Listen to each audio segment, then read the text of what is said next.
In the heart of Georgia, where Spanish moss draped from ancient oaks like funeral shrouds, there stood an estate that seemed lifted from a dream. White columns rose toward the heavens, gardens bloomed in careful symmetry, and crystal chandeliers cast rainbow prisms across marble floors. To the outside world, this was paradise, a testament to Southern grace, wealth, and refinement. But paradise, as we know, was built on blood.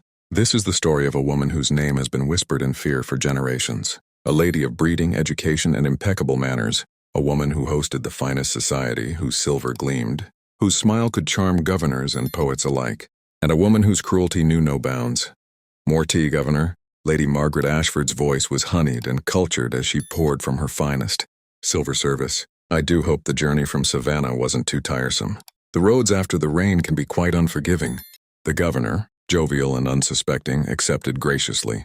Not at all, Lady Ashford. Your hospitality more than compensates for any discomfort. This estate, it's magnificent, a jewel of the South. She laughed lightly, the sound like wind chimes in summer. You're too kind. We simply try to maintain certain standards. Civilization, even here in the wilderness, requires constant attention, discipline, order. Her voice hardened, almost imperceptibly on the last word, a subtle shift that her guest never noticed. Discipline, order. Words. She spoke often. Words that in her mouth became weapons sharper than any blade. Behind the parlor walls, in the quarters where her guests never ventured, those words meant something entirely different. They meant survival. They meant silence. They meant suffering that had no language. What the governor didn't see, what no guest ever saw, was the other face of Ashford Manor. The face that emerged when the carriages departed and the candles were extinguished. In the kitchen house that night, an elderly enslaved woman named Ruth gripped a young girl's shoulders with trembling hands. Keep your head down, child. Don't never look her in the eye. Don't speak unless she asks. And when she asks, you better have the right answer. But Mama Ruth, the girl Sarah protested, her voice small with fear. I didn't break that dish. It was already cracked. Ruth's eyes filled with desperate urgency. Don't matter what's true. Don't you understand yet? Truth don't live in this house. Only her word lives here. Only her will. The sound of footsteps approaching silenced them both. She's coming, Ruth whispered, pulling Sarah close. Lord have mercy, she's coming. Lady Ashford had perfected an art form over the years, the art of cruelty, disguised as correction. In her mind, she wasn't a monster. She was a teacher, a civilizer, bringing order to chaos. She believed this so completely that she could inflict unspeakable pain without a flicker of conscience. The punishments she devised were calculated to leave no visible marks. Nothing that might raise questions when guests arrived. Starvation dressed as fasting. Isolation called meditation. Torture named discipline.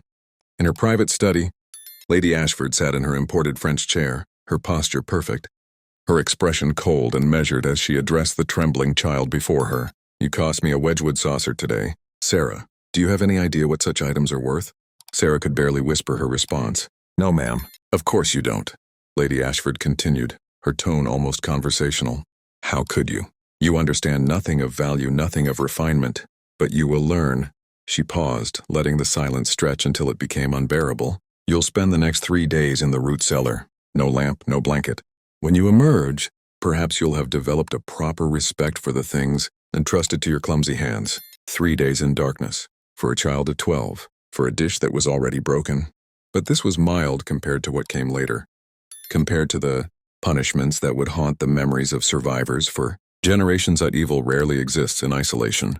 It requires witnesses who choose blindness, accomplices who choose silence. At the Ashford family dinner table, Thomas Ashford, Margaret's husband, made a weak attempt at intervention. Margaret, the workers seem particularly thin this season. Perhaps we should increase their rations? His wife's response was swift and dismissive. Nonsense. They're adequately fed. They simply lack discipline. Besides, Thomas, these matters are my domain. You have the fields and the ledgers.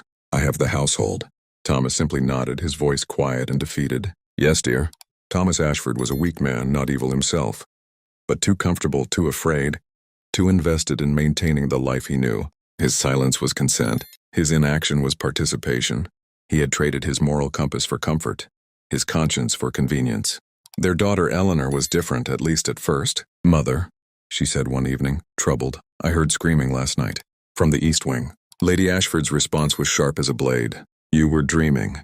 But Eleanor persisted. I wasn't. I heard something. I know I did. The temperature in the room seemed to drop as Lady Ashford fixed her daughter with an ice-cold stare. Eleanor, you were dreaming. Do you understand me? After a long pause, Eleanor's resistance crumbled. Yes, Mother.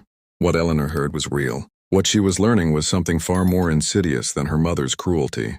She was learning how to pretend it didn't exist, how to reshape reality with words, how to protect herself by abandoning others. This was how corruption spread, not through grand evil, but through small capitulations, through choosing comfort over conscience, through believing the lies that made sleep possible. Every system of oppression contains the seeds of its own destruction. Lady Ashford's mistake was believing her Poe as a blade. You were dreaming. But Eleanor persisted. I wasn't. I heard something. I know I did. The temperature in the room seemed to drop as Lady Ashford fixed her daughter with an ice-cold stare.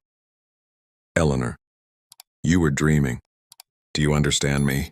After a long pause, Eleanor's resistance crumbled. Yes, Mother. What Eleanor heard was real. What she was learning was something far more insidious than her mother's cruelty. She was learning how to pretend it didn't exist, how to reshape reality with words, how to protect herself by abandoning others. This was how corruption spread, not through grand evil, but through small capitulations, through choosing comfort over conscience, through believing the lies that made sleep possible. Every system of oppression contains the seeds of its own destruction. Lady Ashford's mistake was believing her power was absolute, that her control would last forever. She was wrong. In the quarters, away from the main house, whispered conversations began to turn toward the impossible. We can't keep living like this, a man named Isaiah said in the darkness. Rebecca died last week. Died because she wouldn't let her have medicine. A fever that could have been cured with herbs from the garden. Ruth, ever cautious, asked the question everyone was thinking. What you suggesting, Isaiah? You know what happens to those who run. You know what happens to those who resist. Isaiah's voice was steady with conviction. I know what happens to those who do nothing. We die anyway. At least this way, we die trying. The escape was planned for the new moon, when darkness would provide cover and the overseer's vigilance might weaken. 12 souls would attempt what seemed impossible, fleeing north toward the whispered promise of freedom. They gathered what little they could carry, said silent goodbyes to those too old or too young to make the journey, and slipped into the night. They almost made it. The sound of dogs barking shattered the darkness, followed by men shouting and the terrible crack of gunfire. Lady Ashford's voice rang out with fury that seemed to shake the very foundations of the manor. Bring them back! Every single one alive. I want them alive! What followed that night became legend. Dark legend that parents would whisper to children as warning. Lady Ashford's vengeance was methodical, public, designed to crush not just bodies but spirits. She forced the entire enslaved community to witness the punishments. She wanted fear to root so deep that the very thought of resistance would wither before it bloomed. But something unexpected happened. Among the guests who arrived unexpectedly that week was a journalist from Boston, a man named Samuel Webb, sent to write about the grandeur of Southern plantation life. He saw something else entirely. I came to Georgia expecting to find the romance I'd read about in novels.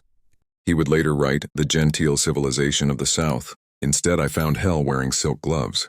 Webb had arrived at an inopportune moment for Lady Ashford, when the evidence of her cruelty was still fresh and impossible to completely hide. My God, he muttered to himself after glimpsing the aftermath. The scars. The children's eyes empty as graves. How has no one spoken of this? Webb's articles, published in northern newspapers over the following months, caused a sensation. They were detailed, damning, impossible to ignore. He described not just Lady Ashford's cruelty, but the entire system that enabled it, the social codes that demanded silence, the economic structures that made brutality profitable, the moral gymnastics that allowed good people to participate in evil. For the first time in her life, Lady Ashford faced consequences. The scandal spread like wildfire through Georgia society. Invitations stopped arriving. Former friends crossed the street to avoid her. Even her husband, weak as he was, could no longer maintain the pretense. The plantation's finances, already strained, began to collapse as workers fled and buyers refused to conduct business with the Ashford name. Lady Margaret Ashford, who had ruled her domain with absolute authority for decades, found her empire crumbling, but she never admitted wrongdoing. Even as the walls closed in, she maintained her righteousness. I did what was necessary, she would insist to anyone who would listen. I maintained order. I upheld civilization. Without discipline, there is only chaos. She died believing this. convinced to her last breath that she had been misunderstood, maligned by those too soft to do what needed to be done. The Civil War came, as it had to come, and the old order burned. Ashford Manor, like so many symbols of that corrupted age, fell into ruin. The great house that had hosted governors and cotton magnates stood empty, its windows broken, its gardens overgrown. Some said it was haunted, and perhaps it was, not by ghosts but by memories that refused to die. Eleanor, Lady Ashford's daughter, lived into old age but never married, never had children of her own. She spent her final years in a small cottage far from Georgia, and it was said she never spoke of her childhood, never mentioned her mother's name. The weight of what she had witnessed, what she had allowed through her silence, crushed her spirit long before her body failed. Thomas Ashford died broken and penniless, his fortune lost, his reputation destroyed. In his final days he reportedly wept constantly, though whether from remorse or self-pity no one could say. Of the 12 who attempted escape that fateful night, 3 made it to freedom. They carried their scars, both visible and invisible. But they carried something else too. They carried testimony. Their stories, told and retold, became part of the historical record, a reminder that even in the darkest places, the human spirit seeks light. Ruth survived the war and lived to see emancipation. She spent her remaining years helping other formerly enslaved people. Though she never fully, the story of Lady Margaret Ashford became a cautionary tale, whispered in parlors and debated in universities. Historians studied her letters, her household accounts, trying to understand how a woman of education and culture could have become such a monster. But perhaps the question itself was flawed. Perhaps the lesson was simpler and more terrible. She was a monster precisely because of her education and culture, because the society that shaped her taught that some people were things, that cruelty could be civilization, that power gave rights without responsibilities. The system made monsters and called them ladies. It built palaces on suffering and called it progress. It dressed brutality in silk and called it refinement. The shadows Lady Ashford cast stretched far beyond her lifetime. They touched her descendants, who carried the shame of her name for generations. They haunted the land itself, where people claimed to feel a heaviness in the air around the ruins of the manor. They lingered in the community, in the stories passed down, in the warning that power unchecked corrupts absolutely. Her reign of terror eventually ended, as all such reigns must, but the damage she inflicted could not be undone. Lives were lost, families were torn apart, children grew up knowing only fear and pain. The human cost could not be measured by land or fortune. It could not be tallied in ledgers or calculated by any earthly accounting. This story is more than the tale of one cruel woman. It is a mirror reflecting the corruption, cruelty, and moral decay that flourished in a society built on power and oppression. Wealth and refinement gave Lady Ashford the ability to manipulate, exploit, and conceal horrors. Appearances masked the suffering of those with no voice. Her family, once symbols of prestige, became prisoners of shame, fear, and twisted loyalty. The enslaved endured unimaginable pain while the world looked away, chose not to see or saw, and did nothing. The tragedy was not just in what happened, but in how many people allowed it to happen, how an entire social structure conspired to make such evil possible and then to hide it behind curtains of respectability. Secrets may remain hidden for a time, but they have a way of surfacing, exposing truth in ways that cannot be silenced. The earth remembers. The stones remember.